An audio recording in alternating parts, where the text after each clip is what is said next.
ഒരിക്കലും വിചാരിച്ചില്ല കുടുംബ വിളക്കിൽ ഞാൻ അതിൽ ഒരു ഭാഗമാകുമെന്ന്. എൻ്റെ ജേർണിയിൽ ഫുള്ള് മൂവി തന്നെയായിരുന്നു. എനിക്ക് മലയാളം ഒന്ന് പറയാനറിയില്ല, മലയാളം ഒന്ന് വായിക്കാനറിയില്ല. നോർത്തിൽ ജനിച്ചു വളർന്നുകൊണ്ട് ഫുൾ ഹിന്ദി. മനീഷേട്ടൻ്റെ കൂടെ മനീഷേട്ടൻ എന്ന് പറയുന്ന അറിയാമല്ലോ, ബുബു. ആ സമയത്ത് ഞാനിങ്ങനെ പറഞ്ഞു, ഒരു സീരിയൽ വന്നു എനിക്ക് ചെയ്യണ്ട. അയ്യോ ഏതാ സീരിയല്? അവൻ പറഞ്ഞു കുടുംബവിളക്ക്.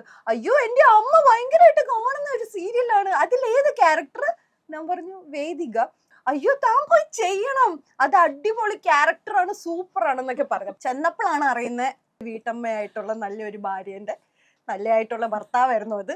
നമ്മുടെ സ്വന്തം കെ സിദ്ധാർത്ഥ് വളച്ച് ഒക്കെ എടുത്ത് സ്വന്തമാക്കുന്ന ഒരു ക്യാരക്ടറാണ് ഈ വേദിക എന്ന് പറഞ്ഞ ആളെന്ന് ഞാൻ അറിഞ്ഞില്ല. But to be frank, that was one of my best decision in my career.